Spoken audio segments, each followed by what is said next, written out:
अब मैं शुभांकर जी आपके पास आ रही हूं, आप जरा मुझे ये बताइए, ये सब जो हो रहा है, बीजेपी के कार्यकर्ता की हत्या, ये किसने की, ये कैसे हो गई?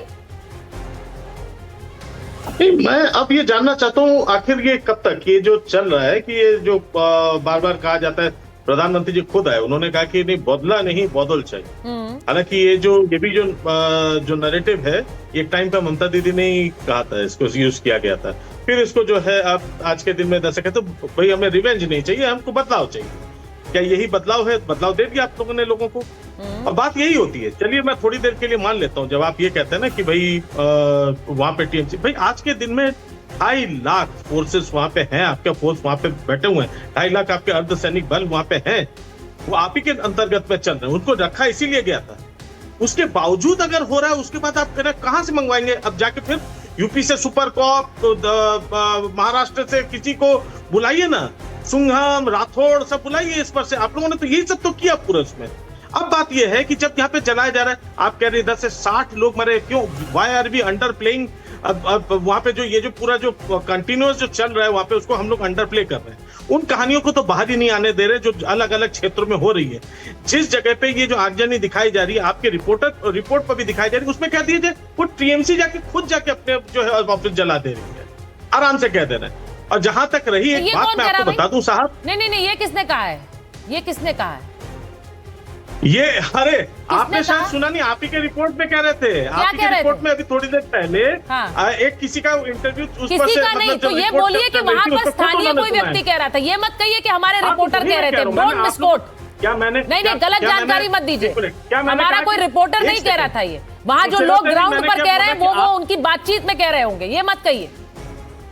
एक मिनट, क्या मैंने कहा कि आपके रिपोर्टर? बिल्कुल आपने कहा आपके रिपोर्टर दिखा रहे थे, तो मैं ये क्लियर करना चाहती हूँ। और देखिए, जब हिंसा होती है ना तो उसकी चपेट में सब आते हैं, और इसीलिए मैं इस हिंसा पर सवाल उठा रही हूँ। बीजेपी के कार्यकर्ता की हत्या हुई है, आपके ऑफिस को वैंडलाइज हुए हैं, ये कोई अच्छी बात है क्या? पश्चिम बंगाल में नहीं होना चाहिए ना। जानते एक चीज है, अगर आप यहाँ पे इस समय, अगर जब तक राधिका खेड़ा बोल रही थी, आप लोगों ने बिल्कुल बेरोक-टोक बोल रहे थे। मैंने आपको जिस चीज पर टोका वो मैंने बहुत क्लियर कर दिया है। मेरे चैनल के रिपोर्टर को मिसकोट मत करिए, that's all I am saying. बहुत आराम से बोल रही हूँ, चैनल के रिपोर्टर को आप मिसकोट नहीं करेंगे। अब अपनी बात रखिए। अब ये बड़ी सीधी सी बात है, मैं आपको जरा बताऊं। अब देखिए एक और खबर आ रही है। अब ये मलूक जी बोलना चाह रहे हैं, मैं खबर पे जाऊं। मलूक जी जरा बताइए, संगीत रागी जी को भी लीजिए, भाटी जी को लीजिए। भाई ये जो हिंसा का दौर है, ये उन्होंने बात तो सही कही मलूक जी। अगर केंद्रीय बल वहां पर तैनात है तो फिर इस तरह की हिंसा की गुंजाइश कैसे है? कैसे कार्यकर्ता की हत्या हो रही है? कैसे वहां पर ऑफिस तोड़े जा रहे हैं? सुचेरिता जी, आप एक बात बताइए, अगर इस देश के तीसरे चौथे नंबर का बड़ा प्रदेश, उसकी मुख्यमंत्री अगर ये कहेगी मैं इस्तीफा नहीं दूंगी, अच्छा, तो जितने भी उसके जीते हुए विधायक हैं और हारे हुए विधायक के जितनी भी वोट मिली हैं, उन सबको क्या उकसाने का काम नहीं है? तो अगर उनको उकसाने का काम कर रहे हो तो क्यों नहीं झगड़े होंगे, क्यों नहीं लोगों की जाने जाएंगी? हमेशा पश्चिम बंगाल के चुनाव में जाने जाती थी, और वो चुनाव आयोग ने और देश की सेनाओं ने वो अच्छे ढंग से चुनाव करा दिया। तो अब बाद में इस तरह के बयान दे के लोगों को उस्का के भड़का के अगर ममता जी ऐसा कह रही हैं, तो क्या ये संवैधानिक संकट नहीं है? इस्तीफा नहीं देंगे? अगर वो संवैधानिक संकट को क्रिएट कर रही हैं, लोगों को उकसा रही हैं, और सो कॉल्ड इंडिया गठबंधन की सारी पार्टियां उनके साथ जाके खड़ी हो जाती हैं। वो कांग्रेस जो 10 दिन पहले कुछ का कुछ बोल रही थी ममता जी के बारे में, वो कहते नहीं, गलत हुआ है ये, अब सब इकट्ठे हो गए। सुचेरिता जी, एक खिचड़ी होती है, खिचड़ी बाजरे की, वो दूध में कभी नहीं मिक्स होती, छाछ में, लस्सी में मिक्स हो जाती है, क्योंकि लस्सी भी बिल करके बिल्कुल फट करके बनती है, और बाजरे भी कुट करके बनता है। तो ये पिट करके चुनाव हार करके इकट्ठे हो जाते हैं। पहले क्यों नहीं होते? देश के लोग सब देखते हैं, सो कॉल्ड इंडिया गठबंधन अपने आपस में पार्टियों को तो ये संभाल नहीं पाते जो 28-30 के करीब है। ये देश को क्या संभालेंगे? नहीं, पर एक भाटी जी प्रदेश की बता पार्टी दो के बारे मुझे में क्या कहेंगे? जहां पे आपके सो साथ कॉल्ड इंडिया स्क्रीन पर गठबंधन की है। सारी पार्टियां सुनिए। आपस में ना लड़ती हो। हाँ, देखिए मलूक जी, अब भाटी जी के जो नेता है वो तो शुरू से ममता दीदी के साथ खड़े रहे, शुरू से, डे वन से, ये तो मैं कह सकती हूँ। अखिलेश जी ने तो शुरू से सपोर्ट किया, शुरू से कहा कि ममता दीदी आएंगी, लेकिन अब नहीं आई हैं, तो उसके बाद उन्होंने आईपैक से अपना पूरा वो कर दिया। क्यों भाटी जी? उन्हें लगा कि भाई अब तो ये चुनाव जीत नहीं रहे, तो पहले सबसे पहले ये डील रद्द करो, यही चुनाव, यही हराने के पीछे है। सुचरिता जी, 6 मई 2026 को 6:18 का समय है। अभी तक पश्चिम बंगाल में सरकार नहीं बदली है। पुरानी सरकार ने रिजाइन नहीं किया है, नई सरकार ने शपथ नहीं ली है, कोई मुख्यमंत्री अभी नहीं बना है। ठीक है। तो राधिका खेड़ा जी किस आधार पर ये कह रही हैं कि उन्होंने दफ्तर खाली करा के कांग्रेस को सौंप दिया? क्या राधिका खेड़ा की पार्टी कोई समानांतर सत्ता चला रही है, कोई गैर संवैधानिक सत्ता चला रही है? क्या कोई दबंग लोगों को ग्रुप बना रखा है? क्या कोई ऐसे दबंग लोग, पहलवान टाइप लोग इनके पास है कि जाके इन्होंने दफ्तर खाली करा के और कांग्रेस को सौंप दिया? क्या ये लोकतंत्र के लिए संकट की बात नहीं है? ये संविधान के लिए संकट की बात नहीं है? भारतीय जनता पार्टी लगातार इस देश के संविधान को और लोकतंत्र को संकट में डाल रही है। पश्चिम बंगाल में 27 लाख ऐसे वोटर्स को वोट नहीं डालने दिया गया जिनके नाम वोटर लिस्ट में थे। डाउटफुल वोटर कह के उन्हें वोट डालने से वंचित कर दिया गया, और 27 लाख वोटों के बल पे और बूथ लूटने के बल पे और सरकारी मशीनरी का दुरुपयोग करके लगभग 100 सीटें लूट ली गई। पश्चिम बंगाल में लोकतंत्र की लूट हुई है। भारतीय जनता पार्टी जीती नहीं है, भारतीय जनता पार्टी ने सत्ता हड़पी है, लूटी है। तो क्या विपक्ष आवाज भी ना उठाए? क्या विपक्ष इसमें एकजुट ना हो? क्या विपक्ष लोकतंत्र को बचाने के लिए सड़क पे ना आए? इसमें भी इन्हें पीड़ा है, उसमें भी इन्हें दिक्कत है। भारतीय जनता पार्टी से कुछ सवाल लगातार पूछे जाते रहेंगे और इनके सवाल इन्हें देने, इनके जवाब मैं तो खुद इस पर सवाल उठा रही हूँ। नहीं, राज्यों में सरकार आप मुझे मेरी बात सुनिए, मैं तो खुद इस बात पर सवाल उठा रही हूँ, और विपक्ष को एकजुट होना चाहिए। सुनिए, आपका सवाल एकदम जायज है, मैं विपक्ष सहमत को हूं। बिल्कुल एकजुट होना चाहिए, लेकिन सर वो एकजुटता उस समय कहाँ थी जब चुनाव के लिए प्रचार हो रहा था? मेरा मतलब ये है, अगर बीजेपी इतना बड़ा खतरा है, अब मैं तो ये कहूंगी ओवैसी साहब यही तो बात कह रहे हैं।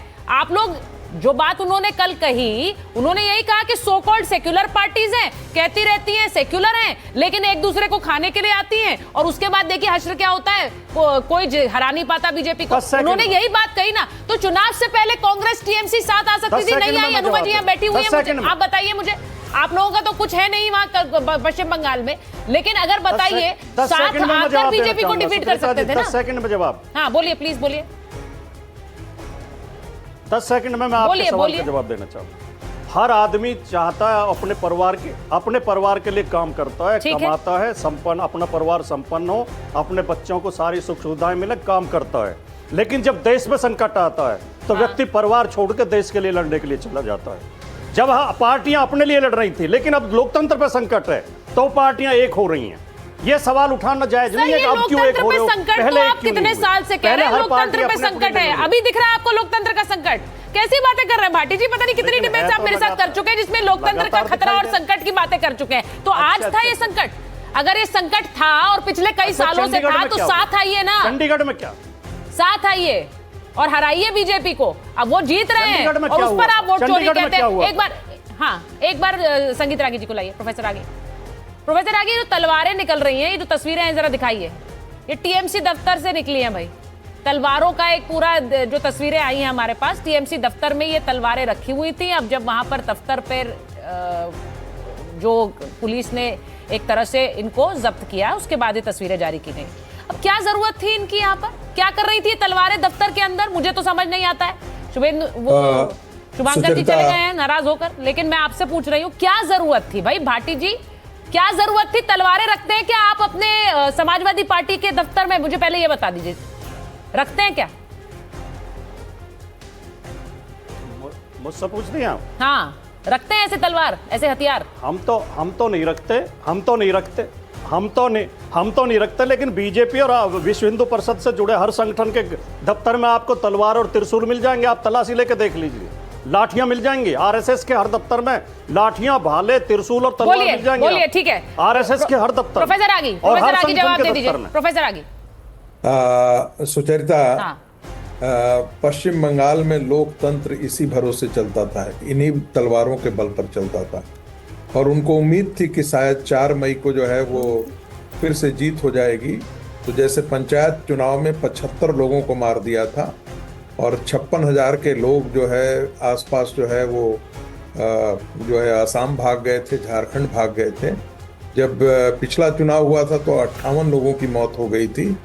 तो उन मौतों के लिए ही ये सजा करके रखा गया था। एक दूसरी बात, जब आप कहते हैं कि वोट चोरी, तो राहुल गांधी तो कह रहे थे वोट चोरी, तो उस समय खड़ा हो जाना चाहिए था। अखिलेश जी भी आए, अखिलेश जी ने दिल से मदद नहीं की, और यही अभिषेक बनर्जी थे जो संसद में जाकर के कहा कि वोट चोरी नाम की कोई चीज नहीं होती है, ईवीएम नाम की ईवीएम में कोई छेड़छाड़ नहीं होता है।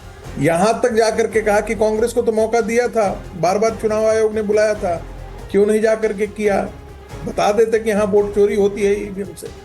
अब सुर बदला है। होता क्या है कि जब बाढ़ का पानी आता है ना और सब बहने लगते हैं ना, तो सांप से लेकर के न्योला सारे एक साथ आकर के खड़े हो जाते हैं। वही बाढ़ का पानी आया है, वही आंधी चला है। तो स्वाभाविक है कि जितने भी क्षेत्रीय वंश वाली पार्टियां थी वो सब के सब खत्म हो गई हैं। राहुल गांधी का क्या जवाब देंगे वोट चोरी का?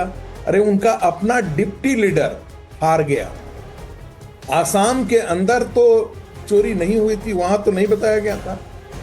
छोड़िए, मान लेते हैं कि आसाम में भी चोरी हुई थी, पुडुचेरी में इनके सांसद की जमानत जब्त हो जाती है। अब उसका क्या आप बताएंगे? आप फिर भी आप कहेंगे अरे आप डिस्क्रेडिटेड हैं, आपको जनता पसंद नहीं करती है।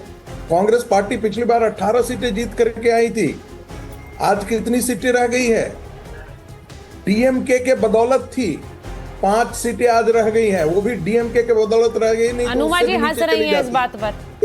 एक और चीज जिक्र कर दूं, जो हिंसा हो रही है जी, हिंसा तो नहीं होनी चाहिए, किसी भी लोकतंत्र में हिंसा के लिए कोई जगह नहीं होनी चाहिए, कहीं से भी इसे जस्टिफाई नहीं किया जा सकता है।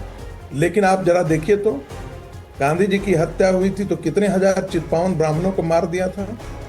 जब श्रीमती गांधी की हत्या हुई थी तो इन्हीं कांग्रेसियों ने हजारों सिखों की हत्या कर दी, कत्लेआम कर दिया, और उस समय के तत्कालीन प्रधानमंत्री राजीव गांधी ने जस्टिफाई किया कि जब बड़ा कहर गिरता है तो नहीं, तो सर आज के समय में ये बताकर क्या बोलना चाह रहे हैं आप? सुचरिता मैं बताता हूँ, मैं सिर्फ ये कह रही हूँ किसी भी तरह की हिंसा को जस्टिफिकेशन की जरूरत नहीं है प्रोफेसर आजी। सुचरिता मैं बता रहा हूँ, सुचरिता मैं क्यों एक कॉन्टेक्स्ट बता रहा हूँ। हाँ। तृणमूल कांग्रेस ने हत्या की जिस संस्कृति को ये किया है, जैसे वो कहा जाता है ना कि पूतना की हत्या और कंस की हत्या के बाद जो है ना पूरा ब्रज जो है वो झूम उठा था।